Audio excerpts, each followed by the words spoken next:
CBSE class 12 differential equation और हम CBSE के प्रीवियस ईयर क्वेश्चंस कर रहे हैं और हमारा टॉपिक है variable separable method. Question number 30, the general solution of the differential equation. इस इक्वेशन का जनरल सॉल्यूशन क्या है? 4 ऑप्शन है। यह question CBSE sample question paper 2023 में 1 मार्क का आया था। एक बार आप इसे ट्राई करिए, फिर हम आगे बढ़ते हैं।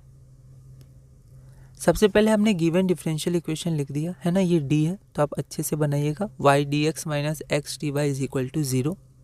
इसके बाद हम क्या करेंगे, dy बाई डी एक्स निकालेंगे जो y बाई एक्स आ जाएगा। y को dy के साथ और dx को यहाँ ले आएंगे x के साथ। On separating the variable dy by y is equal to dx by x.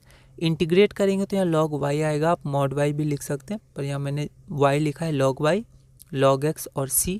इसको प्रॉपर्टी लगा के सॉल्व करेंगे तो x टाइम्स c आ जाएगा और log log हट जाएगा तो y is equal to C X आ जाएगा, जो हमारा ऑप्शन नंबर सी होगा।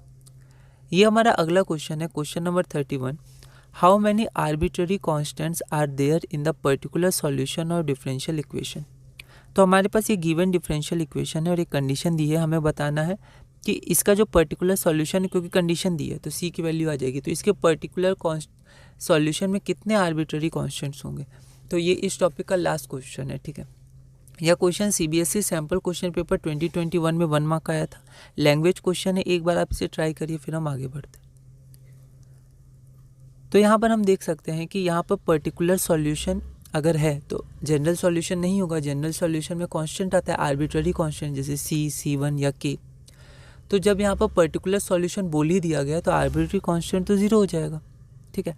ऐसा नहीं कि यहाँ पर हम लोग वेरिएबल सेपरेट करेंगे, इसका सॉल्यूशन निकालेंगे, नहीं, डायरेक्ट क्वेश्चन है, लैंग्वेज क्वेश्चन है कि आर्बिट्ररी कांस्टेंट कितना होगा। तो इसका जो भी, जब हम इसको सॉल्व करेंगे सिर्फ इतने पार्ट को, तो इतने पार्ट को सॉल्व करने पे हमारे पास एक इक्वेशन आएगा, उसमें आर्बिट्ररी कांस्टेंट सी आएगा जब हम लोग इनडेफिनिट इंटीग्रल लेंगे। फिर इस सी की वैल्यू हम लोग इससे फाइंड कर लेंगे। जब इसे फाइंड कर लेंगे तो सी की वैल्यू तो पता चल गई। अभी ये आर्बिट्ररी कांस्टेंट है, इसको यहाँ सॉल्व करने के बाद नहीं होगा, तो आर्बिट्ररी कांस्टेंट 0 है। तो ऐसा नहीं हमें इसे सॉल्व करना है, 1 मार्क का क्वेश्चन है, डायरेक्ट हमें लिख देना है क्योंकि आर्बिट्ररी कांस्टेंट पूछा है विच इज़ 0। अगली वीडियो में हम लोग अपना अगला टॉपिक शुरू करेंगे जो कि है टॉपिक 3, होमोजीनियस डिफरेंशियल इक्वेशन।